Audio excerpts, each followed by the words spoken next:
We focus on history, culture, religion, art, social, and philosophy of Nusantara. Here, in the presence of Nusantara, we were made to be forgotten about the goodness of ourselves. Because negativity seems to be more interesting for us. Now, I'm Sutoyo Raharto and friends, assist you, to remind you, to awaken you that we still can find the gems of Nusantara. They are the great sights of Nusantara.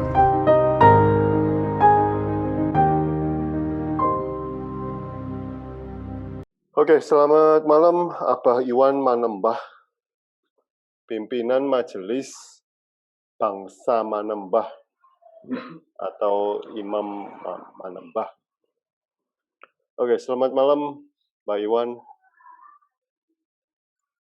Selamat malam, Romo. Saking terpesonanya dengan Gus Kamal itu, fotonya ini menarik sekali, kacamotone sama dengan jenengan juga Pak Paul di Medan. Ya, selamat malam, salam sejahtera untuk semuanya. Om Swastiastu, Namo Buddhaya, salam manembah, salam sehat, rezeki lancar, jaya mulia, Gemah Ripah Lojinawi. Romo, komplit Romo. Semangat. Rahayu. Oke, Mbah Iwan bisa ceritakan sedikit tentang Mbah Iwan sewaktu muda ini. Hobinya apa? Apakah dulu waktu masih kecil sudah berpikiran tentang kebangsaan dan religi? Enggak, silakan. Alhamdulillah. Dari kecil itu hobinya apa ya dulu ya? Olahraga ya. Hobinya catur, kemudian musik gitu kan. Dari kecil memang sudah kepengin nek iso kuwi kaya apa ya? Pokoke aja normal lah uripe itu. Gitu nggih. Jadi nek iso kuwi ngertinan gitu kan. Nulungan gitu kan. Dermawan, weh-wehan gitu kan. Nah, gitu. Terus kemudian pas kuliah itu saya udah seperti niat gitu. Ya Allah, menawi kula nanti jadi sarjana, jadikan saya itu ilmunya itu seimbang gitu. Ilmu langitane dan ilmu dunianya. Dan jangan hanya sarjana biasa, jangan hanya lulus biasa, kemudian sugih biasa, makaryo biasa gitu. Nah itu dilalah saking belinge mungkin gitu ya. Ya nggak mungkin uang beling gitu. Itu nggak kelaksanaan Romo. Nggak kelaksanaan. Jadi selesai sekolah, kemudian saya niat untuk menjadi pengusaha, saya nggak mau jadi pekerja biasa. Karena kalau pekerja biasa itu gajinya munggu dewe, kan itu. Kalau pengusaha ada penyerapan tenaga kerja dan sebagainya. Nah itu baru kepikiran. Setelah jadi pengusaha, bahasanya waktu itu duit sudah megang, kenakalan-kenakalan sudah saya tinggalkan, syariat sebagai agama seorang muslim ya sudah saya kerjakan, tapi kok nggak ayem gitu. Nah disitulah saya mulai mencari Romo. Oke, jurusan apa waktu itu? Pertambangan Romo. Oh, oke. Dan bisnisnya? Ya alhamdulillah dikasih titipan usaha tambang juga ini. Oke. Di Kalimantan? Di Banjarnegara. Oke. Tambang apa? Bahan semen, Romo. Bahan semen sama bahan keramik. Oke. Jadi jadi itu bisnis saya yang utama manembah, Romo. Sambilannya nambang. Gitu Romo. Sambilannya itu. Untuk biayai muter-muter keliling Nusantara dunia nanti kan saya harus gratis, Romo. Iya. Harus punya core bisnis yang kuat untuk itu. Ngoten Romo. Oke. Nah, sewaktu bekerja berpikir, kok koyok ngono-ngono wae kok seperti itu aja. Lalu apa yang dilakukan? Ya, jadi bekerja sebentar, kemudian menjadi sudah bisa berusaha sendiri, berbisnis. Kemudian tadi saya sampaikan ya, hal-hal yang tidak baik sudah saya hindari ya. Ya kan dulu karena seneng musik, nuwun sewu rada seneng ngombe Romo, ya kan. Jadi kalau udah megang gitar, megang harmonika, ngeblues gitu, mesti tidak jauh dari minum. Itu udah tak tinggalin juga, kemudian syariat Islam tak jalankan. Nah, saya mulai berpikir, "Lho duit wis nyekel, kebaikan sudah saya tempuh, kok tidak nyaman gitu Romo." Nah, di sini yang kemudian saya mencari, mencari kesejatian. Iki ana sing ora bener dalam diri saya. Karena kebanyakan orang berdoa kan kepengen rezekinya lancar, gitu. Gitu ya. Dan rezeki sudah bahasanya waktu itu udah lancar 2001, 2002. Loh kok saya nggak ayem gitu, ya kan. Nah, keagamaan secara syariah pun sudah saya jalankan. Loh kok juga nggak ayem gitu. Ini ono sing nggak bener di dalam diri saya. Ini saya mulai cari. Dan saya juga nggak mau saya hidup seperti biasa, beragamanya untuk surganya sendiri gitu, saya juga nggak mau. Sugih nggo dhewe tok, nggo anak bojo dan tok gitu sedekah seperti nggak mau saya. Gitu. Karena nggak seperti itu harapan saya. Karena kok gampang mosok Tuhan menciptakan manusia hanya mau ngono tok ngono. Nggak mungkin. Pasti ada tugas lain gitu. Itu yang saya cari Romo. Saya cari-cari ke sana kemari, jadi kalau ada orang pintar tak tekani, saya nggak minta kaya, nggak minta agar ini itu enggak, teman saya pengen diajari ben manfaat, ben ngertinan koyok jenengan Mbah Yai atau Mbah siapalah siapapun itu. Tapi ujung-ujungnya juga masih akhirnya terpenjara ke simbol orang itu. Gitu. Akhirnya saya lepaskan semuanya, bahasa kami waktu itu, ya Tuhan, ini kelamaan saya. Sudah 35 tahun, kalau begini terus, juk kapan saya bisa manfaat untuk bersama, manfaat untuk bangsa ini dan sebagainya. Saya pengen diajarin jenengan saja lah, kesuwen. Karena orang yang paling top, paling hebat, paling sugih, paling dermawan, paling sakti nggih panjenengan. Ilmu yang paling top nggih panjenengan. Mun kesuwen iki. Mun jenengan mau sing ngajari. Awalnya gitu, Pak Romo. Nah, dari situlah saya sudah mulai mendengar, ya kata hati, bisikan.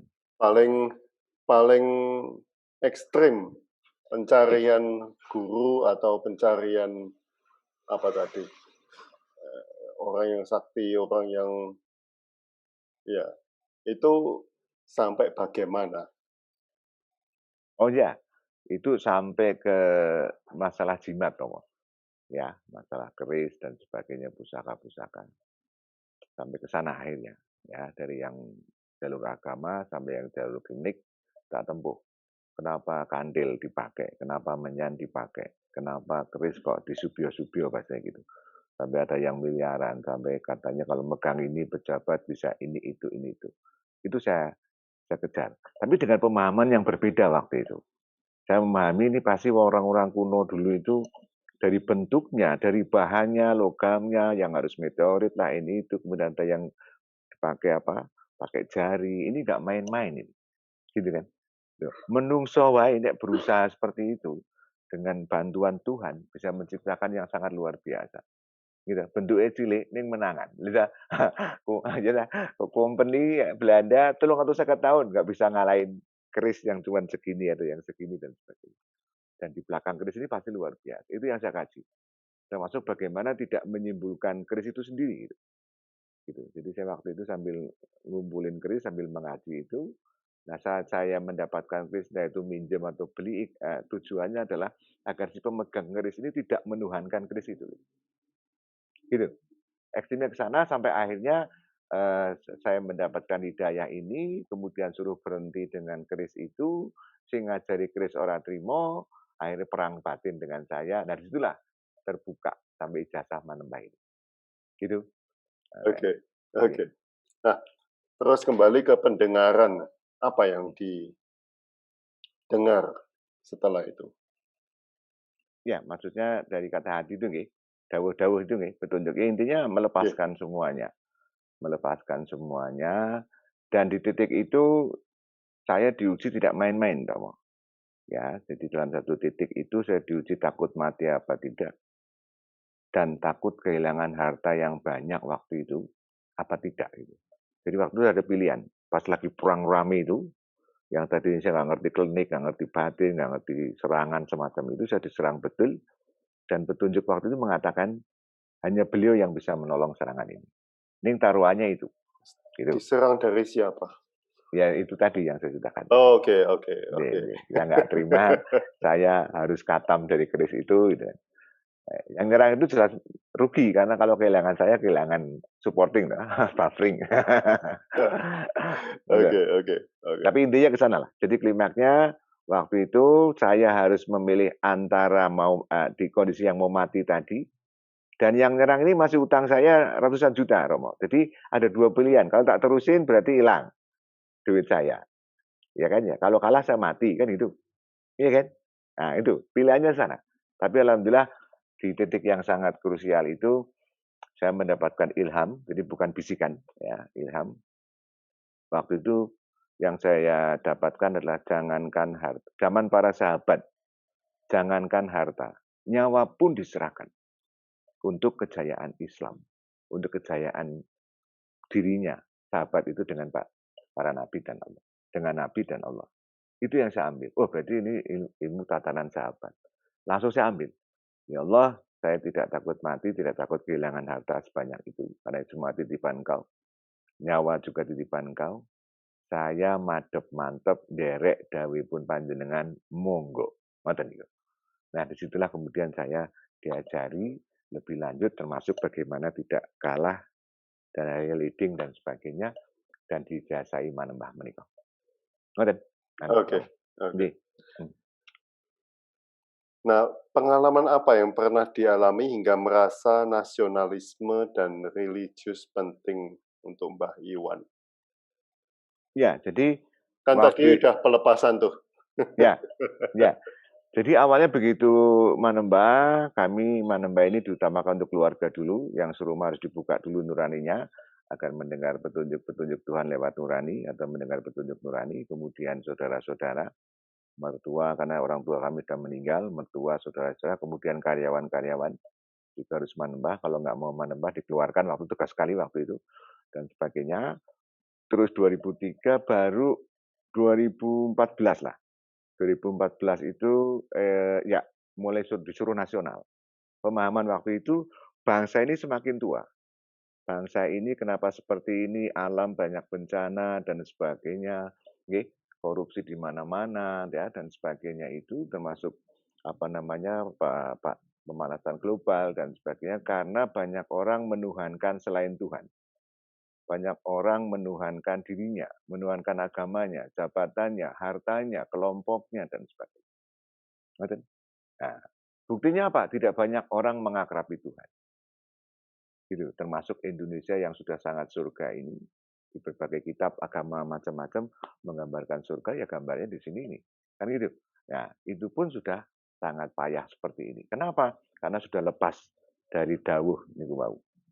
Lepas dari bahasa manembah itu sendiri. Sehingga kami disuruh keliling Indonesia waktu itu 2014. Sebelum itu saya harus sowan ke tokoh-tokoh agama di bangsa ini, khususnya Islam, karena saya beragama Islam. Itu harus lolos taknun, Gusmus, habis Habib Lutfi, Mbah Maimun Zubair, dan sebagainya untuk menyampaikan manembah itu apa, dan mohon doa restu agar kami bisa diterima oleh seluruh kalangan di bangsa ini, sampai ke tingkat presiden dan jajarannya, karena dawe jelas, ya, nek bangsa, menurut konsep manembah ini ya, Romo, kalau bangsa yang kepengen jaya mulia, menjadi mercusuar dunia kembali, harus ya banyak pemimpin diri, pemimpin keluarga, pemimpin usaha, kelompok, pemimpin politik, pemimpin daerah, dari level RT, RW, camat, bupati, gubernur, sampai presiden, kembali menggunakan dawuh. Kembali menggunakan petunjuk-petunjuknya. Insya Allah akan luar biasa, para nabi, rasul akan mendukung, para malaikat, leluhur, bahkan semesta akan mendukung. Jadi bahasanya gampang. Ya, oke. Dari tadi kita udah ngomong, Mbak Iwan sering ngomong manembah. Apa itu manembah? Silakan. Wah, iya. Ini Romo pintar Romo. Sambil di kopi ujuannya di enggak? Ayo mana? Kirim toh. Iya Romo. Jadi definisi manembah secara utuh begini Romo.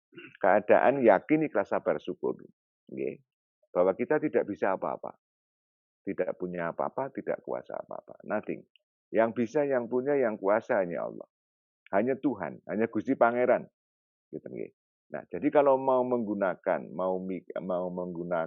semua ciptaan Tuhan, baik di dalam diri, dari ujung rambut sampai ujung kaki, maupun yang di luar diri, apapun yang kita lihat, kita dengar, kita pikir, kita miliki, kita rasa, kita tentu harus dengan petunjuk-petunjuk Tuhan lewat nurani.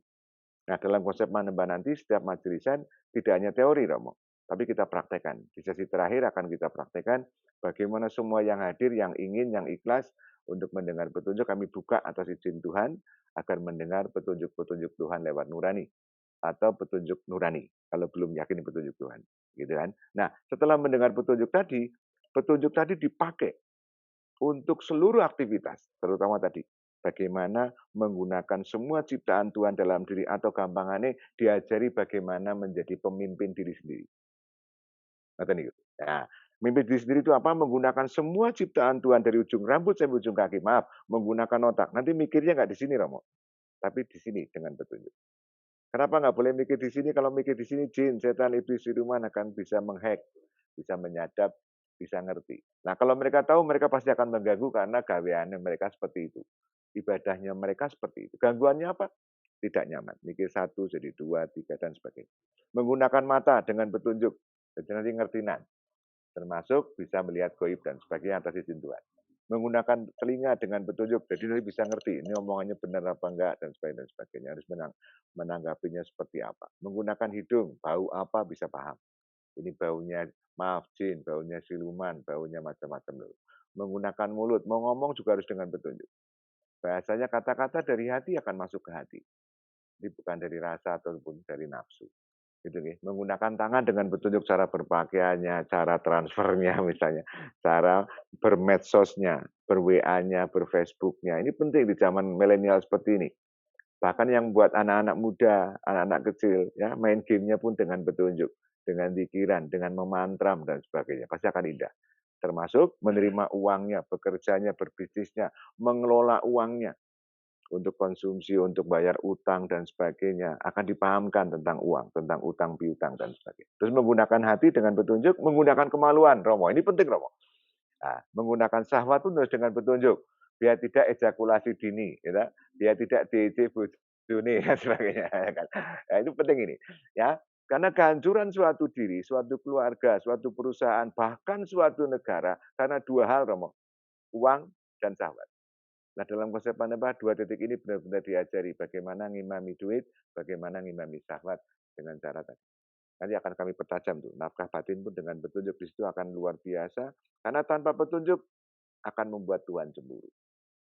Gitu, intinya ke sana. Oke, berikut menggunakan kaki dengan petunjuk, rasa dengan petunjuk. Sebentar, Roma ini masih panjang nih. Ya, itu berpetunjuk semua sambil bergerak dari bangun tidur sampai bangun tidur lagi yang tadinya logika biasa, hafalan biasa, berdoa seperti umumnya dirubah dengan petunjuk-petunjuk Tuhan lewat nurani.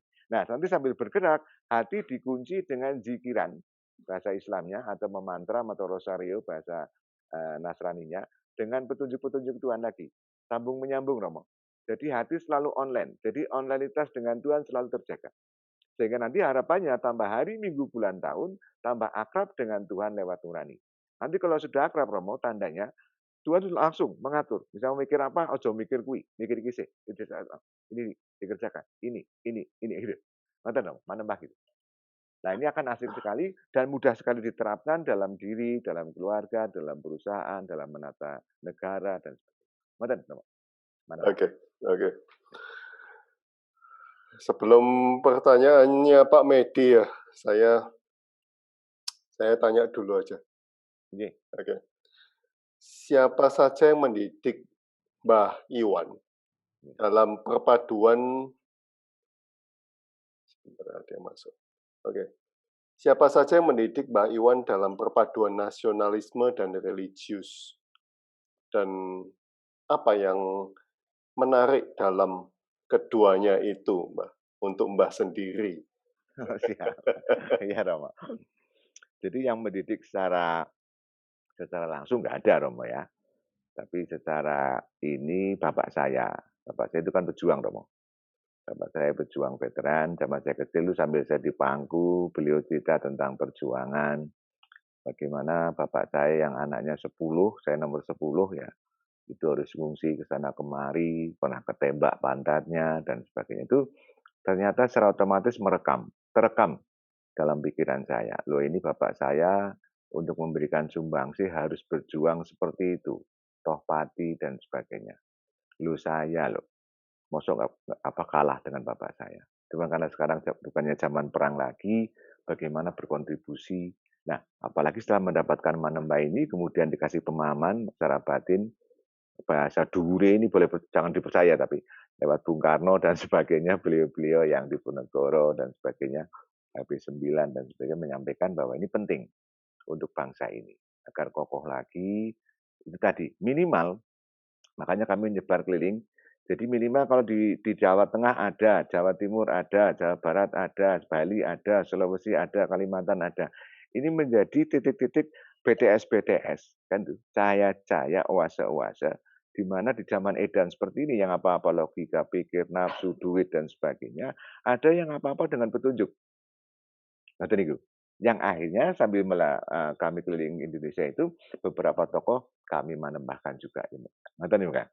Dari mulai level yang bupati sudah ada, gubernur sudah ada, pas pampres sudah ada, dan beberapa nanti insya Allah doakan sebentar lagi petinggi-petinggi negara ini kembali ke nurani. Jadi pentingnya di sini adalah karena hanya itu pengikatnya. Gitu. Bangsa sehebat apapun, kenapa ada pandemi, pemahaman yang kami dapatkan karena itu. Buku kerajaan sing paling hebat, UEA lah, Abu Dhabi, Arab lah, Abu Dhabi, yang sangat steril, negara yang paling kuat, Amerika malah banyak banget itu korbannya. Dengan pandemi rontok semua. Nah, ini pemahamannya apa? Pentingnya suatu kekokohan suatu negara bukan hanya dari tentaranya, bukan dari sisi ekonominya, tapi bagaimana individu dari rakyatnya sampai rajanya bersama Tuhannya apa tidak.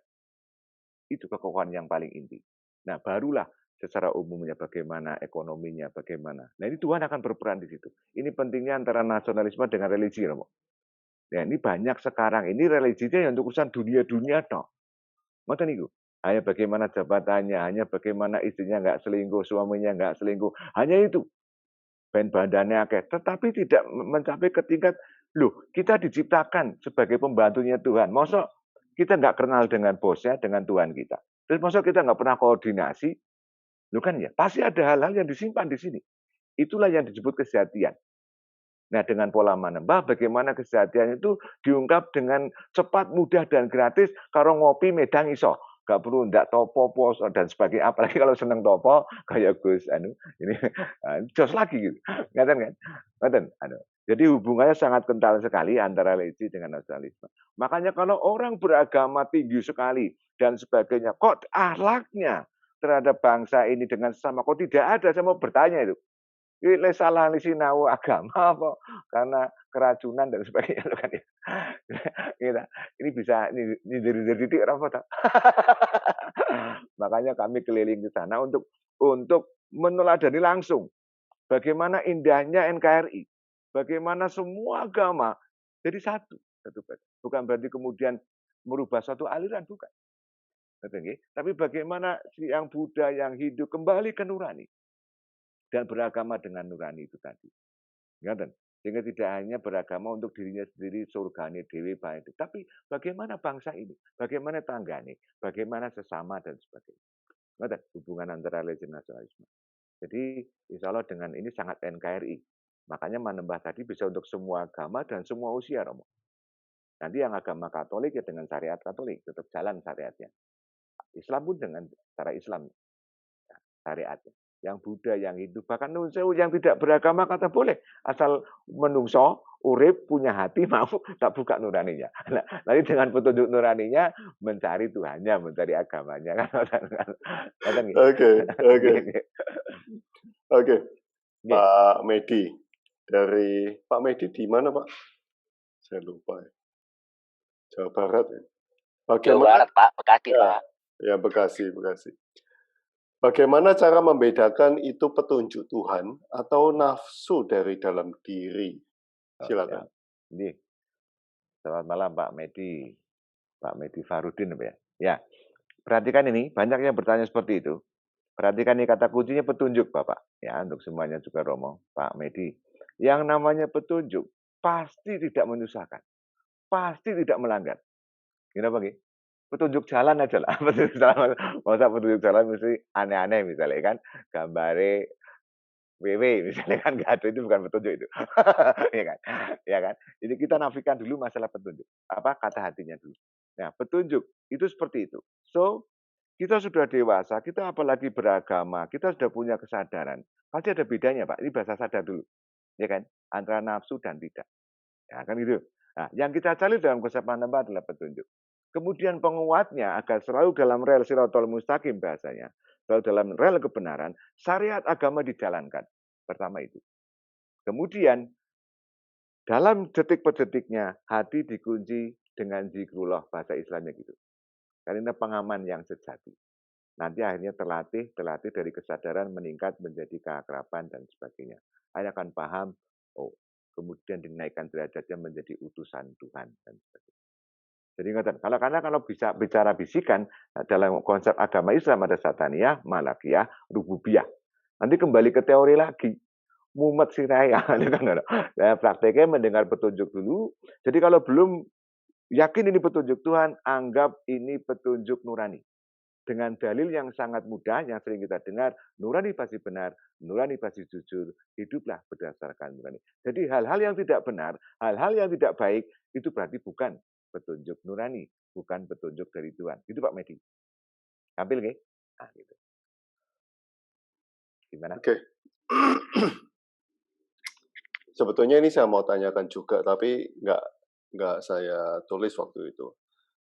Nah, tapi saya tanya ini aja dulu. Pengalaman apa yang mendasari Mbak Iwan untuk menciptakan ide manembah ini? Mengapa diimbuhkan bangsa? Enggak. Oh, ya. Jadi manembah ini bukan ide saya, Bapak. ini karunia hidayah Tuhan. Ide saya waktu itu adalah wis kesel sinau karo menungso kan. Ya kan. Udah capek dan kepengin segera diperjalankan. Ini mumpung Isra Mi'raj bagi bicara perjalanan ya, diperjalankan. Segera diperjalankan, segera dipakai oleh Tuhan gitu, nggih. Jadi kemudian diberikanlah hidayah manembah ini. Nah, gitu kan. Jadi bukan ide saya untuk saya waktu itu nggak terbayang seperti ini gitu. Termasuk bagaimana bukanya, dalilnya kalau yang non muslim seperti apa. Termasuk di awal-awal waktu itu yang pertanyaan Pak Medi juga sangat kental itu, saya kejar terus. Nah, pengaman berikutnya, lupa nanti sambil jawab yang ini sambil saya ke Pak Medi. Pengaman berikutnya adalah saya sudah cerdasi Pak Romo. Kalau saya menyebarkan manembah ini, kemudian saya mencari nafkah dari manembah ini, wis mesti akeh nafsune gitu. Kan gitu. Gini apa Makanya saya hindari betul. Jadi awal ada orang lain datang ke rumah saya minta tolong waktu itu masalah rumah tangga, sudah cerdasi. Kalau orang yang minta tolong ini kemudian saya kasih amalan suruh pulang, kemudian dia ngamplopi tak tompo, saya tinggal menembak ini. Kan itu. Berarti podo karo liyane lah kan itu ya kan. Ya kan? Alhamdulillah begitu itu jangan langsung dikasih solusi dulu, menembahkan dulu orang ini. Daftarkan ulang dulu menjadi hamba dan utusan yang sejati, kenalkan dulu denganku agar mendengar petunjuk, baru setelah itu disolusikan bersama masalah-masalahnya sama-sama dengan petunjuk sehingga tidak menuhankan dirimu kan gitu. Nah, waktu itu setelah selesai pulang kasih amplop betul. Wah, sudah deg-degan ini. Petunjuknya diterima apa enggak? Nah, petunjuknya diterima atau Romo? Diterima. Terima sih. Korsa seudon. Wah, ini bahaya ini. Wis, terima dulu, kamu masuk kamar. Belum masuk kamar, terus dibuka tuh amplopnya. Isinya berapa? Oke, sekarang kamu ambil dompetmu, tambahin lagi tuh amplopnya. Tambahin lagi, berapa lah waktu itu? 100 atau berapa? Tambahin lagi, kasihkan lagi sama orang itu. Aku lebih lego, lebih jas sih. Kasihkan, sampaikan, konsep manembah seperti ini. Nah, lagi susah hidupnya, mending buat sedekah atau beli nasi dan sebagainya. Nggak usah aweh-aweh kayak gitu. Gitu, Oke, kembali ke tadi. Nah, jadi lupa atau pertanyaannya. Ide apa tadi? Manembah sudah, jadi bukan ide. Kemudian apa? Religi tadi. Gimana? Kebangsaan. Kok nggak dengar? Halo? Halo, Pak Romo? Sebentar. Ya, Pak Medi, atau nafsu dari dalam diri katanya. Heeh. Ya. Lalu, oh ya, mengapa diimbuhkan kata bangsa? Oh, iya, iya. Ya, jadi agar lebih meluas, kalau secara teori kan bangsa kan kumpulan orang-orang yang mempunyai persamaan keturunan, persamaan asal, persamaan bahasa dan sebagainya. Jadi dalam konsep Panama agar lebih luas lagi, sehingga tidak hanya Indonesia tapi juga di luar Indonesia, awalnya begitu. Jadi kumpulan orang-orang yang tidak hanya mempunyai persamaan asal dan sebagainya, tapi yang lebih hakiki lagi, sama-sama dari Tuhan dan sama-sama berpetunjuk untuk memberikan bukti ke konsep besar bangsa bahkan semesta ini, bahwa di zaman edan, di zaman teknologi yang sudah sangat dahsyat, bahkan teknologi komunikasi sudah sangat luar biasa, kita iso adep-adepan koyo ngene. Zaman dulu kan film James Bond gini kan ya. Dhewe wis gubune pol. Saiki ngene iki. Ning ora tau berpikir bagaimana sih komunikasi kita dengan Tuhan. Gak ono sing wani ngudik-ngudik. Ya Romo, iya kan? Iya kan? Nah ini salah satu caranya mempermudah komunikasi dengan Tuhan, ora usah digawe angel, ora usah digawe jelimet gitu. Termasuk Pak Medi, tujuan kita ini ke Tuhan. Jadi nggak usah takut kesasar, nggak usah takut sesat gitu. Kecuali saya ngajak ke karaoke atau ke mall lah, jenengan boleh berpikir kesasar. Termasuk bagaimana mencerdas nafsu tadi. Wong nafsu, rasa, di belakangnya iblis sekalipun, itu semua juga ciptaan Tuhan. Dan mereka diciptakan itu untuk agar semuanya manembah, semuanya berbakti, semuanya dipakai sama Tuhan. Jadi jangan semangat kita ke Tuhan kalah hanya gara-gara nafsu, hanya gara-gara rasa, hanya gara-gara iblis. Iki padha wae ngece Gusti Allah. Nggih mboten Romo? Nggih. Oke, oke. Nah, Sorry terlalu semangat Romo. gak apa-apa, gak apa-apa. Siap. Begini, Mbak Iwan. Ini kalau besar akan menjadi suatu sekte agama. Karena ini terjadi juga ya kita lihat banyak sekte yang mau dimulai dari kecil. Nah, dari sekte menjadi satu agama. Nah, apakah pernah kepikiran begitu, Mbak Iwan? Ndak lah wong edok lah. Wong kene wong desa, ya toh. Wong cilikan, ya toh. Hanya pramuka biasa. Di sini senang, di sana senang, di mana-mana hatiku senang dengan Tuhan. Hanya niatnya begitu saja. Jadi nggak kepikir, apalagi agama, wah bahaya itu, ya toh. Ndak. Oke. Nah, itu bagaimana mengontrol, kan kalau sudah banyak, bagaimana mengontrol emosi Mbak Iwan sendiri itu? Emosi gimana maksudnya? Apa Emosi saya kelihatan sangat emosian maksudnya? nafsu maksudnya. Oh Oh ya, ya. saya kan ini kalau jaringannya sudah semakin lama semakin besar, itu sulit kadang-kadang manusia untuk mengontrol itu. Makanya kita kan selalu adakan majelis-majelisan baik secara lewat WA group, ya kan, majelisan rutinan maupun penajaman rutinan tiap malam setupon. Itu juga untuk kontrol diri saya sendiri juga, agar selalu fokus, tidak tergoda, terganggu dan sebagainya. Fokus bagaimana ngayai agar segera banyak orang, syukur-syukur sampai ke level para petinggi, presiden, gubernur, jajarannya para menteri, mendengar petunjuk-petunjuk nurani kembali, memimpin dengan petunjuk nurani. Sebentar saya cerita Pak Romo, karena ini penting Romo. Ini kalau presiden manembah, kemudian di istana manembah, pas pampres sudah mulai beberapa sudah ada manembah. Kemudian sesneknya, seskapnya, nggak usah semuanya lah. Kemudian menterinya nggak usah semua, yang penting-penting aja, Menteri Keuangan, Menteri SDM, Menko Polhukam, ya kan, Kapolri, ya kan, Panglima, yang penting-penting. Kemudian gubernur yang penting-penting manembah. Perhatikan nanti hasilnya, Romo. Pasti akan dahsyat sekali. Pasti. Ya, nuwun sewu. Ini bukan bicara masalah politik. Bapak Jokowi memimpin dengan hati sudah sangat luar biasa. Ini apa nih? Zaman dulu Arab munggah wis geger demo BBM. Saiki mbok munggah sing cepet to, ora kesuwen to. Malah ora karo-karan diunggah rak wis aku negone gampang karo pabrik lah ini itu. Gini apa nggih? Itulah peran bagaimana dahsyatnya hati. Gitu. Apalagi udah sampai ke dalam lagi, petunjuk. Ngoten nggih. Pasti akan luar biasa. Ngoten. Jadi untuk pengekangan nafsu tadi dengan cara itu. Bagaimana nafsu itu nggak bisa dihilangkan, tapi bagaimana dikendalikan. Yang bisa mengendalikan bukan Iwan, tapi Allah lewat nurani kita. Dengan terus bagaimana selalu di sisi kanan. Tapi godaan-godaan itu ada? Oh ya banyak tentang Oke. bagaimana misalnya saya menembahin orang top, pejabat, orang kaya raya, gitu kan. Ini kan ya, saya tersimbol dengan orang itu apa tidak. Terus kemudian saya memanfaatkan orang itu apa tidak dan sebagainya. Ya, nah, itu termasuk itu. Ngoten, Om. Apa antisipasinya, Mbak? Antisipasinya tetap fokus kembali ke nurani. Bahwa saya dikasih rezeki dari Allah lewat usaha saya. Ya kalau memang harus berhubungan ya dengan cara profesional usaha. Jangan kemudian misalnya karena saya menembahin gubernur misalnya ya, sejamnya berapa dolar atau berapa. Enggak. Wong gendeng. Enggak. Tapi bisnis masih jalan ya? Alhamdulillah, doakan Anu Romo agar jalan terus tambah besar gitu kan, Romo. Alhamdulillah masih Romo. Nggih. Oke, berarti ini seperti CSR-nya bisnis tambang ya? CSR-nya malah bisnisnya itu. Oh gitu. Kan bisnis utama saya menembak. CSR itu kan tambangnya. Bento mumet. Oke. Sebentar Pak Medi udah ikhlas belum itu dengan jawaban kami? Pak Medi udah ikhlas. Mbak. Ribut? Ikhlas, Mbak. Oh, nggih, siap. Nggih. Oke. Nggih.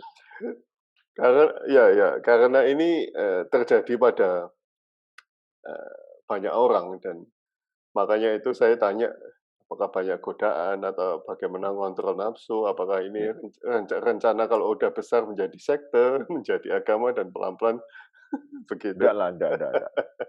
Terus jadi presiden, bupati, gubernur, ora. Aku pramuka wae bagian bukayati mawon. Nah, apa yang sudah dihasilkan dalam gerakan Manembah ini? Mbak Iwan, silakan. Ya, jadi alhamdulillah sudah ada berapa grup Mas Budi? 20 daerah ya. 20 daerah di Indonesia ini. Dari Jawa sudah mulai masif ya, dari mulai Jawa Barat, Jakarta, Semarang, Jogja, Solo, Blitar, Banyuwangi, Surabaya, Gresik, Malang ini insya Allah tanggal 3 April, insya Allah ya di Malang.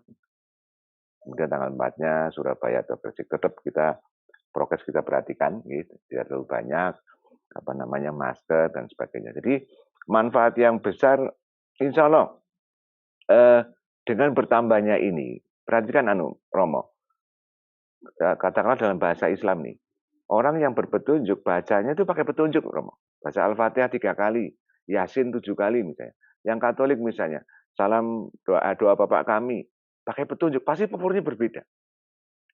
Ini manfaat yang sisi langitan dulu aja. Energinya pasti akan berubah di situ. Di keluarga itu lebih nyaman. Nah, kemudian berkembang ke yang lebih, apalagi kalau sudah mungkin ada 5 ribuan ya. 5 ribuan anggota Majelis Manembah itu di seluruh Indonesia maupun yang di luar negeri, ada yang di Jepang, ada yang di Arab dan sebagainya, Australia, Amerika. Ini akan berpengaruh ke alam semesta ini, Romo.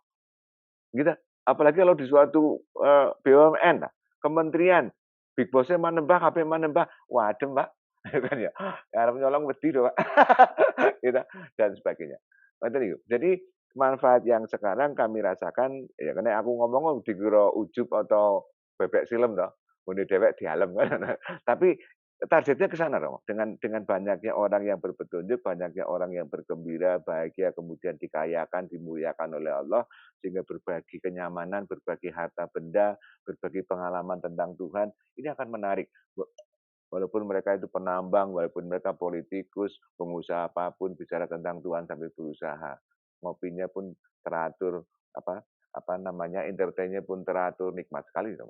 Kan ini manfaat ke depan sudah akan ke sana. Dan inilah ketangguhan dasar di mana Tuhan akan memberikan ketangguhan yang lainnya di sisi epolek, sosbud hankam, ideologi, politik, ekonomi, sosial, budaya, dan hankam. Oke. Ya, itu kan perkembangannya ya. Ya. Ada nggak testimoni atau hasilnya atau ya testimoninya lah. Apa yang teman-teman lagi pada kumpul nih di sini. Apa yang dirasakan? Testimoni saya sendiri Romo. Ya. Oh ya, monggo. Iya. Karena kalau saya nggak manfaat, nggak mungkin saya sebarkan, Romo. Apalagi bahasanya tak modali tenan, Romo. Ya kan ya? Ya kan? Kalau yang banyak didapatkan di YouTube atau bisa ditemui di nuwun sewu oleh ustadz-ustadz atau ulama, kiai, pendeta, saya kan malu, Romo. Masih kalah dengan mereka. Gitu kan. Nah, ini pengalaman pribadi saya aja deh. Dari 2003 sampai sekarang, kalau berarti udah berapa tahun? 2003 sampai sekarang 2021. 18 tahun ya. Iya kan? Ya kan? Kalau nggak ada manfaatnya, ngapain? Dan pasti udah bubar, Romo. Ada seorang Gus, nggak perlu saya sebutkan, di Semarang juga. Beliau ngikut menembak gara-gara ngerti sudah berjalan lebih dari 5 tahun itu. Menurut pengalaman dia, suatu kumpulan-kumpulan apalagi ngomong sejati, nek abal-abal orang asli 5 tahun mesti remuk. Mesti bubar dewe-dewe. Sing mulang bubar. Orang kuat songgone. Mbok sangga langitane, mbok sangga bumine tuntutan dari macam-macam. Ya, oke, testimoni. Saya lebih nyaman, Romo. Anak-anak dari kecil menembah juga, kan bisa untuk semua usia, Romo. Mereka lebih teratur, gedene gak nakal dan sebagainya, pinter-pinter, istri clear, harmonis. Teman-teman karyawan juga menambah semua clear. Termasuk saat diuji yang sangat luar biasa tentang ekonomi, tentang usaha. Bahkan yang ngeri-ngeri sedap, itu clear dengan petunjuk. Tidak perlu merdukun, tidak perlu jaluk bantuan yang lain, clear. Karena gambaran kematian nanti seperti itu. Coba bayangkan, Romo, kalau nggak usah 250 juta menembak semua. Seberapa TW punya mental seperti itu, Romo? Luar biasa enggak? Saya pernah diuji, ditutup, di lockdown sama Tuhan 2005 sampai 2008. Dari usaha yang jalan, Romo, yang namanya usaha mining kan pasti mbok cilio kaya ngopo masih mambu miliaran tuh itu. Tahu-tahu di stop, Romo, sama Tuhan. Tapi sebelum itu dikasih tahu, kowe arep tak uji ben apa yang kamu sampaikan tidak teori. Tentang uang, tentang bagaimana ancaman, baik hukum, ini itu, bagaimana aset dan sebagainya. Ujian ini sangat berat. Ayatnya ini, At-Taubah ayat 24. Ini kalau kamu tidak full menembah, kamu orang mung gendeng, modar. Ini benar ini. Kamu berani apa tidak? Oh, wantun. Wong saya sudah tak ibahkan semua ke panjenengan sih. Ke Tuhan ya. Betul apa? Di stop langsung tuh. Jebret. Wah, bayang no. Utang ke bank, utang ke rekanan, utang ke buka giro itu piro wae waktu itu. Itu saya harus tandangi semua. Dan nggak boleh minta tolong ke orang lain, nggak boleh utang ke orang lain, nggak boleh ini itu. Harus mengoptimalkan aset yang Tuhan berikan. Alhamdulillah lolos, Romo. Clear, nggak ada yang disita. Dan usaha kami jalan lagi. Loh gimana? Mosok nggak percaya. Ya. Dan yang testimoni yang paling dasar begini, Romo. Yang tadinya hati nggak dengar apa-apa, gitu. Tak jelasin bagaimana menembah, bagaimana urip, bagaimana asal usule dewe dan sebagainya Tuhan. Langsung krungu kok, Romo. Itu kesaksian yang luar biasa, lebih duit, lebih jabatan. Nek golek dewe apa ya iso. Ayo. Lu banyak orang mencari sak modare ora ono sing sampai lali mulih barang gedeng. Gara-gara kepengen mendengar petunjuk. Ya, ya, yang di makam-makam itu, untuk yang di tempat-tempat sucinta itu, yang ke Mekah, ke Madinah, ke Yerusalem sana, mencari apa sih? Petunjuk. Ya, yang menjaga malam-malam itu, ya mulailah jaga tapa, semedi, mencari apa? Petunjuk. Jadi dengan mana, Mbah? Karo ngopi, karo udut, ngobrol, gitu kan? Ya, gratis bener. Nek orang desa aku balik tak sangoni, lu kan ya. Lu langsung kurang petunjuk, lu kurang apa?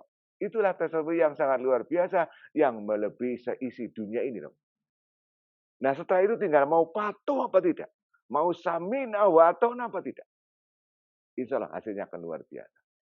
Lah wong sampean nggak usah menembah, asal tertib, disiplin, kanan, berbuat kebaikan, mengidap-idapi kayak Romo iki ganteng isin nom. Jos, lho kan ya apa meneh nganggo dawuh, mesti lebih top to ya. Nek ora, wah sampean sing salah. Kita kita saya pernah ditanya gitu sama orang kaya nih, kesaksiannya apa? Anu Mbak Iwan. Pikirannya buat aku iso kun fayakun, duit gedebuk. Terus yang mau jadi office boy langsung jadi pimpinan perusahaan misalnya ngono ta. Kesaksian tak bilang gitu. Kesaksiannya jenengan kalau mau sekarang tak kasih tahu atas kuasa Tuhan, langsung mendengar petunjuk nurani. Wah, yang benar lah ya. Kan gitu. Gitu. Kalau yang lain-lain banyak nanti. Nanti itu kan ada kontak personnya itu yang saya share itu. Boleh tanya atau nanti ya banyak ini mau tanya satu-satu berarti ada 7 orang sih itu. 8 orang sini. Banyak kesaksiannya. Oke. Kalau nggak bagus pasti udah bubar Romo, udah merutuli. Termasuk saya udah merutuli mesti. Lah mau nggak bayaran, utang-utang. Mesti udah capek lah jadi pengusaha baik. Isin kan. Monggo. Ya, teman-teman ada yang mau bertanya? Silakan kalau ada yang mau bertanya. Ini interesting. Apakah ini satu gerakan atau suatu tradisi baru, budaya baru, atau apa? Saya juga belum jelas. Lo bahasa dawuhnya begini Romo. Ya, monggo, Suatu keniscayaan Romo. Suatu keniscayaan Romo. Suatu keniscayaan. Oke. Ya. Kenapa begitu? Karena lucu Romo. Wong urip ya kan. Orang ngerti sing gawe urip. Wong urip ora iso koordinasi karo sing gawe urip. Ibarat wayang, ora dalange kok main. Ya wayang edan misal gitu. Ibarat pembantu belum diterima menjadi belum tahu bosnya, belum diterima menjadi pembantunya si bos itu, belum tahu SOP-nya, sudah sibuk belajar masak yang baik, ngepel yang baik, nyuci yang baik. Dan belajarnya ke pembantu yang KW. Apa ora medeni? Lho kuwi oke pembantu kaya ngono, Pak. Itu sih gawe remuke bangsa, semesta dan sebagainya. Sampai langit pun bolong dan sebagainya itu bahasanya. Sampai ada pandemi dan sebagainya. Ngoten niku. Jadi suatu keniscayaan nek gak melok bahaya. Lah mikir urip, mikir utang, mikir bojo wis mumet apa mikir mati. Ayo. Dan jarang orang memikir kematian, bahkan itu adalah keniscayaan. Nah, dalam konsep manembah dibeber komplit bagaimana kelahiran, rezeki, jodoh, kematian. Karena apa? Kita berguru langsung dengan Tuhan lewat nurani. Tetapi yang buat nyaman saya, syariat agama tetap jalan, kenormalan sebagai manusia tetap jalan, berusaha berikhtiar tetap jalan, termasuk menjaga kebinekaan ini, menjaga NKRI, menghormati undang-undang, bayar pajak dan sebagainya tetap jalan. Betul? Jadi tidak mentang-mentang krungu dawuh terus nganggo aturan dhewe, ya ta? Terus nemoni presiden, presidennya guyu kok ora gelem guyu. Maksudnya piye? Ana aku krungu berita ngono, Pak. Ana wong sing kaya ngono. Jare tokoh agama. Iki rada nyindir. Enggak. Mbak Iwan, tapi saya mau tadi kan tanya tentang kesuksesan atau testimoni berhasil. Ada nggak yang gagal? Enggak, silakan. Ya ada. Sing gagal ya ono, terus kemudian nggak menambah lagi. Nah, kenapa mereka gagal? Pertanyaannya, karena mereka buru-buru. Gitu. Mereka tidak paham proses bagaimana kehidupan itu sendiri. Bayangannya begitu mumet 40 tahun, misalnya pas 50 tahun mumet yang ngawuri orang umum waktu itu misalnya gitu kan. Begitu mana mereka langsung cespleng tadi itu. Ibaratnya office boy ya karena langsung di direktur gitu lah ibaratnya kan. Ibaratnya yang plafonnya mau 1 juta, karena langsung isu kredit plafon 5 miliar, 10 miliar, agunannya gak ono misalnya. Ya ngono-ngono arek-arek kaya ngono kuwi. Gitu. Tapi alhamdulillah wajar lah. Sekelas Kanjeng Nabi Muhammad sendiri yang umatnya udah miliaran tidak semuanya harus clear. Apalagi saya, Nabi bukan, wali bukan, anak Kiai Yaudo, pramuka, cuman gedibal kan. Jadi wajar saja kalau ada yang gagal dan sebagainya. Tapi biasanya yang gagal itu karena pamrih. Tidak paham bahwa ini suatu kenikmatan, bisa beraudensi, bisa berzoom dengan Tuhan, hanya lewat nurani, kan tanpa pakai data, lu kan ya. Nah, kalau orang yang paham seperti itu, kemudian merubah kebiasaan hidupnya dari bangun tidur sampai bangun tidur dengan semua permasalahannya, ditelateni nganggo petunjuk, insya Allah berhasil dan cepat sukses. Minimal apa? Kenyamanan di awal. Sing tadinya gedabikan, mumetan, clear. Yang utama lagi, pas tadi kumpul dengan istrinya dan nafkah batin tadi. Sing mau nih namanya ada ketambahan edi, ejakulasi dini, wis ora. Ya kan? Ini minimal kepercayaan diri yang sangat luar biasa. Karena itu penting. Nek malamnya remuk, isu remuk, awane remuk, sore remuk. Ya kan ya. Akhirnya Kak Wani Bali. Gitu kan. Ekonomi remuk bar kuwi. Ngoten. Nggih, Romo. Jadi yang gagal ada, yang sukses juga banyak. Oke. Nah, kalau tadi kan saya bacakan kalau Mbah Iwan itu adalah pimpinan Majelis Bangsa Manembah atau Imam Manembah. Nah, tetapi ini kan satu penjelasan saja. Nah, kalau ditanya, Mbah Iwan, nah, Mbah Iwan itu siapa? Kok ngajari manembah? Nah, itu bagaimana jawabnya? Jawabannya ya aku ya padha karo kowe. Wong aku ketitipan hidayah diutus bukai nurani atas kuasane Gusti Allah. Nek kowe gelem, nek ora ya ora apa-apa. Jawabe gitu. Dan tadi tak kasih alasan. Soalnya kalau urip kaya umume, mesti mumet kaya umume. Kenapa? Karena pasti dijamin tidak akrab dengan Tuhannya. Nek ora akrab dengan Tuhannya pasti mumet sehebat apapun dia, sesakti apapun dia, sekaya apapun dia, setinggi apapun jabatannya. Karena apa? Semua yang menciptakan Tuhan, semua yang mengatur Tuhan, dan kita kembalinya ke Tuhan. Nah, itu termasuk testimoni penggugah testimoni pertama. Kan gitu. Oh iya ya. Nah gitu. Insya Allah dengan itu akan bisa. Jadi monggo rekan-rekan Pak Romo Sutoyo kalau kapan kumpulkan saja nanti kalau Semarang sama Gus Kamal, nggih, formatnya lesehan, nggih. Monggo 50 orang, 100 orang boleh, 200 prokes 50 orang misalnya. Boleh saya datang. Nggak usah ngamplopi saya. Nggih, nanti saya jelaskan konsep manembah seperti apa, manfaatnya. Kemudian sebelum tak buka ada sesi tanya jawab dulu Romo. Konsep majlisan manembah. Tanya jawab, monggo tentang manembah, tentang apa, masalah keluarga. Nah kalau sudah clear semua, mau manembah semua, terakhir kami buka. Langsung ke inti, bagaimana mendengar petunjuk nurani. Jadi tidak teori Romo, langsung dipraktekkan. Nah nanti setelah itu kita maintenance lewat WA grup manembah dan sebagainya, termasuk majlisan rutinan, termasuk berkala di setiap daerah. Termasuk ada masalah-masalah tinggal telepon saya. Tapi intinya langsung sudah tune in, langsung sudah mendengar petunjuk nurani tadi.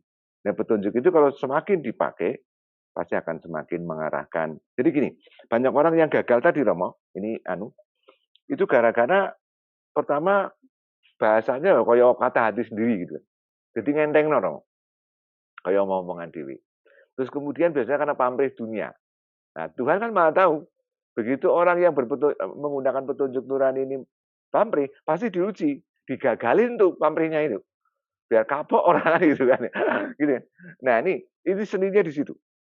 Nah saya diajari betul tuh bagaimana, pokoknya opo wae dawuh, gagal orang hasil maupun gagal ya dawuh, karena intinya yang penting dawuhnya, bukan hasilnya. Gitu. Yang penting keakrabannya dengan Tuhan. Nek wis akrab, orang ngerti-ngerti dibumbiti karo Gusti Allah. Kan gitu. Oke, ini ada pertanyaan dari Gus Kamal. Kenapa kok bisa semua agama dan bagaimana cara meyakinkan setiap umat agama selain Islam tidak meninggalkan ajarannya ketika sudah bermanembah? Monggo, silakan. Oh, nggih, terus Gus Kamal. Ya, jadi karena saya bukan mewakili, hanya pernah saya tanyakan juga. Nun sewu Gusti, nah niki kalau semua agama dibuka kesenengan, kan ya. Mereka yang agama lain, mbok wong Islam mawon. Wah, aku berarti ora rahmatan lil alamin. Sama gitu. Jadi kamu jangan melihat agamanya, jangan melihat asal usulnya, jangan melihat apanya, tapi kamu itu hanya utusanku untuk khusus membuka nurani. Jadi nggak usah delok ini itu. Nanti kembali ke pertanyaan tadi, saya bernafsu akhirnya kan, ada ego kan gitu kan itu. Nah makanya gitu Gus Kamal. Jadi untuk semua agama, pertama itu alasannya, kedua saya bukan tokoh agama. Wah aku kan gedibal, kan ya bahasa nih, hanya pramuka biasa yang kebetulan ketitipan ini gitu. Jadi maaf saya bukan pejabat MUI, PBNU atau apa gitu, gitu kan. Nah, saya orang biasa yang dikasih hidayah untuk membuka nurani agar agamanya apapun tidak hanya Nusantara. Tidak hanya yang Islam, jangan ke Arab-Araban, ada istilah begitu kan. Yang Katolik jangan ke Eropa-Eropaan, yang Hindu jangan ke India-Indianan misalnya. Tapi langsung bablas. tidak hanya Nusantara, tapi Hindunya berpetunjuk, Katoliknya berpetunjuk, Islamnya berpetunjuk, bahkan yang kepercayaannya, bahkan yang ateis sekalipun berpetunjuk, insya Allah akan luar biasa. Gak ono mengkafir-kafirkan, gak ono membidah-bidahkan, paling saling berlomba ngakrabi, saling berlomba sedekah, dermawan, saling nolong dan sebagainya. Bahkan agama orang digagas, nih bagaimana agama ini menjadi sumbu, menjadi sentral, menjadi inti, bagaimana kita dipakai oleh Tuhan, jabatannya apapun. Nah gitu Gus Kamat. Konsepnya seperti itu, kemudian meyakinkan mereka, saya tidak membahas masalah agama, saya membahas masalah Tuhannya. Itu. Kalau saya bicara masalah agama, nanti akan berhenti di Rasulnya masing-masing kan itu. Islam berhenti di Nabi Muhammad kan itu, yang Katolik berhenti di Yesus gitu kan. Pasti ada pertentangan. Dan saya sampaikan bahwa saya arahnya agar jenengan kembali ke Tuhan, mendengar petunjuk Tuhan dengan syariat agama masing-masing. Saya tidak akan mengislamkan jenengan karena saya muslim. Gitu Gus Kamal. Jadi syahadatnya dengan syahadat masing-masing gitu. Kesaksiannya masing-masing gitu. Nah, yang Katolik dengan syahadat Katolik gitu. Bukan asyhadu ala Islam tidak. Nah, mereka akan suka. Termasuk doanya pun dengan cara mereka gitu. Misalnya dalam inisiasi buka kan ada saya tuntun dikirannya. Itu pun dengan cara mereka. Misalnya dengan doa Bapak kami berapa kali. Salam Maria berapa kali misalnya. Yang Hindu Mantram Gayatri berapa. Jadi mereka enjoy gitu. Nanti setelah itu monggo. Nah, Gus Kamal. Jadi intinya insya Allah, kecuali kalau kemudian saya nafikan semua syariat agama itu, kemudian manembah, kemudian ada cara ritual. Nah itu yang tadi yang dituduhkan Romo, saya nafsu membuat sekte agama baru, aku dikamplang. Saya malu ketemu Mas Ganjar, ketemu yang lain, saya malu. Ada presiden berdiri, jelas salah saya. Saya nggak berani diwawancarai Romo Sutoyo Harto ini, dibully ya. Mbak Iwan. Gus Kamal ya. Iya. Mbak Iwan, tetapi misalnya ada tawaran untuk menjadi pejabat politik atau pejabat MUI atau pejabat apapun, diterima nggak? Kalau jawaban sekarang tidak, ya saya mending di belakang layar atau jauh dari layar itu sendiri gitu kan ya, sangat jauh. Perlu ngojek atau ngebis lah untuk ke layar tadi. Yang penting sing mimpin, sing jabat itu menggunakan petunjuk nurani dan saya siap sedia mengawal pejabat itu tanpa harus ada publikasi misalnya, karena mungkin malu ya kan nanti kalau konsep jamak nembah dikira kejawen dan sebagainya. Padahal nggak seperti itu sebenarnya. Makanya tolong Romo ini dimasifkan ya, bahasa manembah sebenarnya makanya bisa untuk semua usia. Jadi bagaimana mendengar petunjuk nurani, dah stop itu aja. Nah, di situ sehingga tidak pakai dalil agama apapun. Jadi bahasanya saya dianggap teman jenengan boleh, motivator boleh, mentor boleh, sahabat jenengan boleh. Yang ketitipan hidayah bisa membuka nurani dengan cepat, mudah, dan gratis untuk semua agama dan semua usia. Dan pernah kami praktekkan, Romo, untuk anak-anak SD kelas 5, satu kelas, ya, hampir satu kelas. Kebetulan ini Mas Budi Manembah ini yang istrinya guru SD-nya.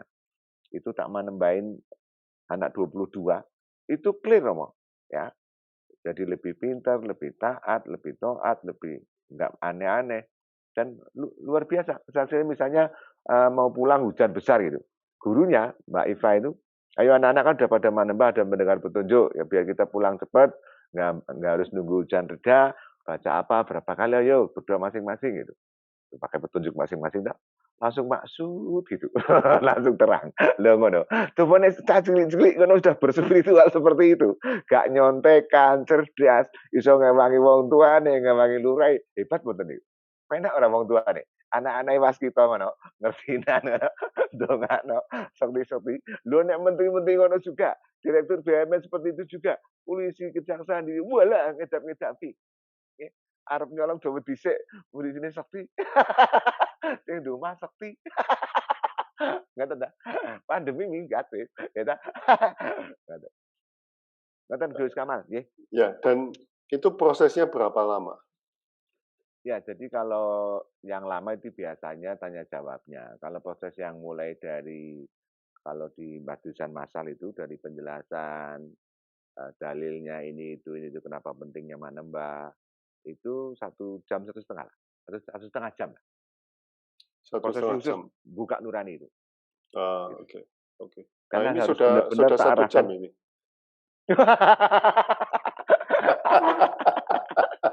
Gak kerasa tak? Lah pemenang nanti. Ngoten. Nah, Oke. besok malam setupon itu rutinan. Nggih. Tetap prokes kita. Nggih.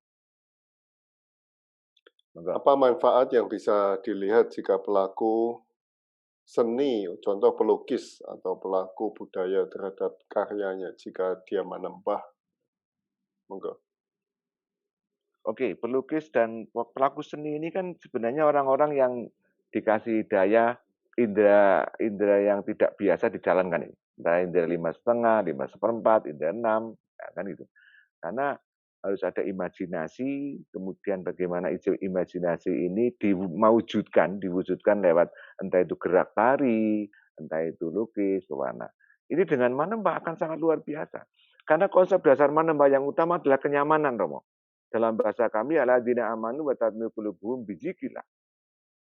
La bidzikrillah tatma'innul qulub. Jadi hanya dengan dikiran hati menjadi tentram.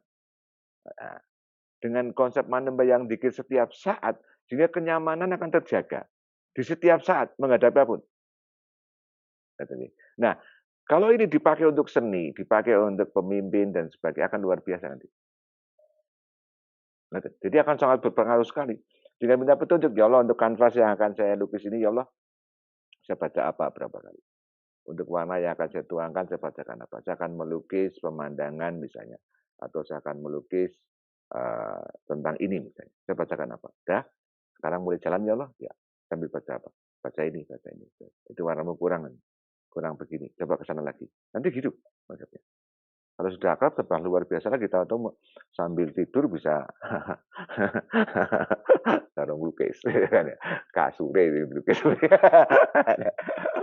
Jadi kenyamanan terjaga, termasuk nanti karena endingnya begini, Romo. Bagaimana nyaman setiap saat menghadapi bojo, menghadapi utang piutang, menghadapi pagi, siang, malam, menghadapi masa, masyarakat, beban, tanggung jawab, sampai final countdown-nya bagaimana menghadapi malaikat maut. Kan? Loh, sekarang saya mau gantian nanya. Masa saya dengan terus nanya enak aja. Ya, kalau kita mati, ya kan. Persiapannya apa coba? Ini kan itu. Gak cuma ke Romo lah, ke semuanya. Ya. Apa yang kita lakukan saat kita mati? Ya. Pakai bahasa apa kita mati? Ya kan ya. Terus bagaimana di alam kubur dan sebagainya. Nah, latihan itu sekarang, Romo. Jadi bagaimana sekarang akan menentukan nantinya, termasuk bagaimana sekarang akan menentukan matinya, akhiratnya dan sebagainya. Nah, dalam konsep manembah ini yang disebut mati sakjroning urip. Bagaimana isi urip ning seolah udah mati. Ya dimatikan apa? Nafsunya, rasanya, semuanya dipakai dengan petunjuk Tuhan. Raganya dipakai dengan petunjuk Tuhan. Sehingga saat ada apa-apa, Tuhan hadir memberikan petunjuk ana wong nagih misalnya. Urung nyekel duit, pripun iki? Ben mboten anu, lumaca napa maca iki. Lu njabe kepripun? Kuwi njabe ngene-ngene. Lho kan dilatih to, Pak. Akhirnya saya nagih katanya Mbak Iwan yang memang udah duit sakit. Wis lah, aku percaya karo Mbak Iwan. Mosok sih gitu aja gitu kan. Tuhan berperan. Masa wong mati kok dipeksa-peksa. Ya kan, wong mati obah medeni bocah. Masih mati. Dan proses pembukaan nurani itu 1,5 jam berarti? Nggih. Oke. Kurang lebih segitulah. Nggih. Tapi bisa dipercepat. Cuma kalau utuh, tak detailkan dari mulai dalil. Kan dalam proses ini gini loh, Romo. Secara langitannya, batinnya ini dikembalikan. Kenalilah dirimu, kamu mengenal Tuhanmu. Dibalikan ke bahasa Jawanya konsep sangkan paraning dumadi. Ini kalau ditempuh 1,5 jam ini, Romo, itu sebenarnya peresan ya dari kalau laku umum itu mungkin bisa 10 tahun, 30 tahun harus ngebleng mute bertahun-tahun agar ketemu itu. Tapi atas kuasa Tuhan, karena kebaikan orang itu, doanya orang tuanya, mertuanya, leluhurnya, dipersingkat. Jadi bahasanya, kenapa begitu? Ini hadiah dari Tuhan lewat semesta, lewat kami, karena zaman sudah edan seperti ini. Dan nun sewu maaf, yang sebelah kiri pun sudah dengan segala cara, Romo, untuk merusak tatanan ini. Yang kiri itu pun atas kuasa Tuhan, ben kanannya kenceng gitu loh. Loh, kan? Makanya yang muga-muga dhewe termasuk yang kanan loh. Ya, untuk ngimbangi ben kiri kira bablas wae. Makanya saya bersyukur pas Gus Kamal nawani gitu, oh siap. Ini ya saya tunggu-tunggu gitu kan. Biar banyak orang tahu bahwa Ya, ada crosscut, ada jalan tol. Kan Pak Jokowi senang bikin tol nih, ya kan? Ini tol nurani nih, ini kan ya. Tol laut ada, tol darat ada, tol langit turun. Ini lewat mana Mbah? Tol langit. Tol nurani. ini Pak Paul Medan tanya, pengen belajar hadapi bojo ya. Lebih Oh ya. menakutkan daripada malaikat maut sih. Belajarnya bisa Ya lewat nanti online atau harus tatap muka ya, Pak Iwan? Monggo. harus tatap muka atau ya wong iki anu jos sih. Kalau online ya nanti hasilnya online-onlinean. Ya kan? Tatap muka Pak Paul, ya datang monggo pas majelisan rutinan atau pas nanti Pak Romo Sutoyo mengadakan, monggo diadakan aja. Di Pak Paul di mana? Medan ya. Medan monggo aja kumpulin. Kalau Medan agak jauh ya minimal 50 orang lah. Ya, ke sana saya tak buka nurani jenengan, habis itu jenengan syukur-syukur isinya bisa diajak sekalian. Karena konsep nafkah batin yang betul itu suami istri harus berpetunjuk. Jadi mikirnya, kangennya, termasuk saat istri curiga dan sebagainya, bagaimana menghadapinya dengan petunjuk. Dan yang penting lagi, saat nafkah batinnya, saat kumpulnya, dari mulai ngajak sampai melakukannya harus dengan petunjuk. Jadi teorinya di situ, agar Tuhan tidak cemburu. Kemudian saat melakukan, masing-masing sambil dikiran dengan petunjuk. Nah, sebelum berakhir nafkah batinnya, berdoa. Jadi saat nafkah batin itu tempat mustajab untuk berdoa. Nah, disinilah bagaimana kita benar-benar tidak mendoakan Tuhan. Yang tadinya orang menganggap itu benar-benar nafsu belaka, ya. Walaupun ditambahi doa, atau yang di Islam ada sholat 2 rakaat, tapi masih kurang kalau belum dengan petunjuk. Jadi bahasa gaulnya gini, Romo. Alawan, mbok wong kuwi sektine kaya ngopo? Mbok orang itu hebatnya kayak apa? Prihatinnya kayak apa? Puasanya, dermawannya, syariatnya kayak apa? Saya belum heran. Tak tunggu nanti. Saat dia telanjang dengan istrinya atau suaminya. Ingat aku apa tidak? Memohon petunjukku apa tidak? Berdoa denganku apa tidak? Kalau belum seperti itu, belum. Masih menduakan aku. Berarti yang dia cintai istrinya, yang dia cintai nafsunya, syahwatnya, belum Tuhan. Ini totoannya di situ. Gitu Pak Paul, semangat Pak Paul. Wah, pas ke Jakarta, ke Banjar sebentar, cus, biar jos. Apakah ada kaitannya gerakan Manembah ini dengan menumbuhkan kecerdasan dari bangsa Nusantara di zaman dahulu, yang terkenal kehebatannya dengan karyanya, contoh Borobudur, Prambanan, dan situs-situs lainnya yang dianggap memiliki keilmuan unggul dibanding bangsa lain dari Gus Kamal. Monggo. Betul, ya. Saya sampai merinding ya, Gus Kamal ini, wah, langsung merinding ya, ser gitu. Ini tanyanya sambil ngincim deh. Betul, jadi kecerdasan rohani, kecerdasan itu dari petunjuk itu. Saya diajari begitu, Romo. Jadi makanya dengan berpikir dengan petunjuk, melihat dengan petunjuk, mendengar dengan petunjuk, termasuk beride, berencana, ya, bernegosiasi dengan petunjuk akan melahirkan kecerdasan-kecerdasan rohani seperti itu, termasuk hal-hal yang luar biasa. Makanya kalau orang-orang yang cerdas, yang indigo, termasuk yang di badan-badan apa itu yang bagian penelitian itu juga dimanembahkan akan sangat luar biasa dikombinasikan. Makanya zaman sering saya sampaikan di majelis, di zaman kerajaan-kerajaan dulu yang wasita yang hebat-hebat itu, seorang raja tidak akan memberikan mahkota ke putra mahkota sebelum putra mahkota ini mendengar petunjuk, Romo, dan sahabat-sahabat semua. Digembleng dulu mendengar petunjuk, setelah itu diajari tentang ekonomi, tentang seni, budaya, tentang sejarah, tentang strategi perang dan sebagainya, sudah mumpuni baru dikasih mahkota. Sehingga saat si raja ini mimpin dan bapaknya, eyangnya sudah meninggal, dia masih bisa atas kuasa Tuhan itu ngobrol, minta pendapat beliau-beliau gitu kan. Termasuk minta pendapat yang lebih tinggi lagi ke leluhur, ke para nabi atas kuasa Tuhan. Jadi dalam mengambil keputusan, tidak hanya keputusan yang kondisional, yang sangat mementingkan golongan dan sebagainya. Alam pun akan menyambut seperti itu. Nah, apalagi kalau strategi pembangunannya dan sebagainya pun dengan petunjuk akan luar biasa nanti. Betul, Gus Kamal, seperti adanya Borobudur dan sebagainya dan sebagainya. Ngoten, nggih. Ini dari Pak Budi Manembah, mohon dijabarkan kenapa bagi kaum Manembah khususnya untuk ring 1 ada pasangan hidup, Ya. anak, orang tua, mertua ataupun yang serumah. Dan menurut petunjuk yang melalui Abah adalah wajib dimanembahkan. Monggo. Ya, itu penting karena gini, kalau kita menembah sendiri dalam satu rumah berpetunjuk sendiri, istri tidak, anak-anak tidak, asisten rumah tangga tidak, atau kalau katakanlah di rumah itu ada keponakan lah, ada orang tua, mertua, ini tidak. Ini bahaya. Bahayanya apa? Kalau setan iblis nyerang kita tidak kuat, karena kita manteng terus, nyerangnya kelewat istri, seperti yang ditanyakan Pak Paul tadi.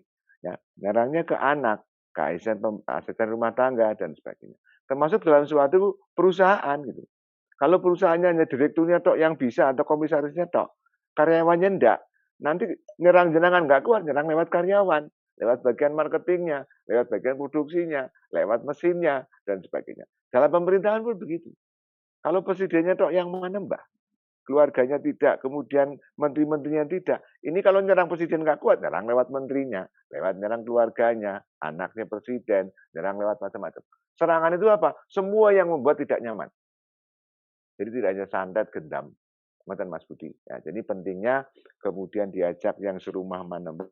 Jadi dalam rumah itu adanya petunjuk, gak ono padune. Gak ono perangi, gak ono piring terbang, sendal terbang, atau yang terbang yang ya kan, yang terbang beneran. Jadi joget-jogetan, tung gendang deng gitu. Ngoten Mas Budi. Oke. Jadi makanya nggih. Oke, teman-teman masih ada pertanyaan satu lagi mungkin. Untuk jadwal di Surabaya kapan, Mbah Iwan? Yang pasti yang di Malang di tanggal 3 April. Yang Surabaya masih tentatif, saya belum mendapat laporan tanggal 4 atau ya tanggal 3 Malang, maksud saya kalau tanggal 3 kan hari Sabtu, Jumat ya, hari Sabtu. Surabaya minggunya ngoten. Itu Pak Sandi ada tak koeron yang Mandegani Gresik. Gimana Surabaya? Kapan? Mas tak koeron? Surabaya tanggal 2 April ada kan? Oh 2 April, berarti sebelumnya. Oh siap. Ya berarti Surabaya dulu baru ke Malang. Ngoten apa? Mohon penjabaran bagaimana ciri-ciri kalau kurang akrab dengan Tuhan. Mungkin tadi awal-awal sudah dijelaskan. Ya, jadi kalau kurang akrab dengan Tuhan, pertama pasti dalam bahasanya itu banyak yang diunggulkan tentang diri, tentang selain Tuhan lah. Ya, aku ngene, guruku hebat banget. Aku ngajari nang kono kok. Aku ngamalke iki kok. Aku ini kok. Gajiku semene kok, jabatanku semene kok. Ya, jadi Tuhannya jarang. Tapi kalau yang sudah akrab biasanya lebih teratur bahasanya meniadakan dirinya. Semuanya karena Tuhan petunjuk. Dan dia lebih cenderung, lebih kental bahasanya walaupun lagi ngurusi bisnis tetap ke bagaimana menembahnya. Agar mengajak orang itu mau kembali ke Tuhannya. Baru setelah itu berpetunjuk bareng-bareng baru menembah. Gitu ya. Kemudian kalau dalam diri, ciri-ciri akrab itu lebih cepat petunjuk dari pikiran kita. Lebih cepat petunjuk dari keinginan kita. Misalnya kita mau mikir apa, jangan mikir itu, ini itu. Jangan dilakukan itu, ini. Kamu sholat dulu, kamu ini. Itu kasih orang itu. Kamu besok lah, payah ngangsur, dan sepeda misalnya gitu. Lebih cepat. Kita nggak mikir, udah disampaikan dulu. Termasuk besok jangan pergi-pergi, mau ada tamu. Disiapkan yang betul itu. Itu Pak Romo Sutro itu udah baik banget, disiapkan semuanya. Jangan telat, teman-teman diajak juga suruh dengerin, misalnya gitu. Itu dikasih tahu. Misalnya. Ngoten nggih, tentang keakraban tadi. Oke, mungkin sekian dulu Iwan atas waktunya, atas Siap. sharingnya. Nggih. Apa yang mau saya ucapkan ini? Sangat luar biasa, penemuan gerakan baru atau apa? Ini mungkin kalau ada profesor dari barat ya, pasti di riset ya. Apa sebetulnya ini? Ya. Jadi Kemungkinan terakhir, terima kasih. Ya, kemungkinan disebut suatu gerakan baru, new movement untuk spiritual di Indonesia. Kalau saya Amin kalau amin amin, Bang. kalau apa, Ya. kalau baca jurnal ilmiah ya pasti akan ada new movement of Indonesian spiritual mungkin. Itu yang bisa saya ungkapkan. Siap siap, Bang. Nggih nggih. Ya, ya. Nggih. Ya, mungkin pesan Pak Iwan untuk kita-kita. Nggih, monggo saja yang ikut mendengarkan, baik sahabat-sahabat Manembah maupun yang belum menembah, wabil khusus sahabat-sahabatnya Romo Sutoyo dengan tim. Harapan kami monggo segera sampaikan ke kiri kanan jenengan, ke keluarga, rekan, sahabat semua, termasuk ke semua tokoh di bangsa ini yang berkepentingan dan berkeinginan untuk bagaimana agar segera bangsa ini jaya mulia, tidak hanya kisruh karena radikalisme, intoleransi, terorisme. Insya Allah cara ini yang paling cepat, paling mudah, paling low cost, dan tidak bisa dikorupsi. Dengan cara Manembah, semua yang terlibat, yang memegang kebijakan, monggo kembali ke nurani dengan petunjuk nurani. Bisa lewat Manembah, bisa tidak dengan lewat Manembah. Insya Allah sangat cepat itu, termasuk menghadapi pandemi juga begitu juga. Makanya mohon monggo dengan saya berterima kasih sekali, saya mewakili diri saya pribadi, keluarga maupun Majelis Bangsa Manembah. Ini baru pernah saya seperti ini. Nah, monggo akan semoga agar masif, segera dimasifkan monggo. Romo, saya berharap banyak jenengan yang menginisiasi ini agar banyak elemen bangsa ini mendengar petunjuk-petunjuk nurani. Nggak usah izin, nggak usah rikuh. Ini suatu keniscayaan. Jangan melihat sayanya, melihat kepentingan bagaimana generasi ke depan kita. Bagaimana bangsa ini.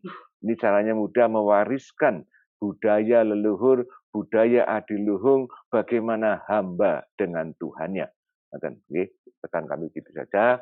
Monggo yang mau majelisan, monggo hubungi Romo Sutoyo boleh, hubungi admin Manembah kami, monggo tinggal di Instagram kami, kumpulkan orang, minimal 50 orang, nah kalau pandemi ya maksimal 50 orang, saya datang, kalau enggak hadir di majelisan rutinan kami tiap malam 1 pon. Demikian dari kami, terima kasih sekali. Dan itu Salam gratis. Manembah. Gratis. Oke, terima kasih. Rayu. Rayu. Nggih,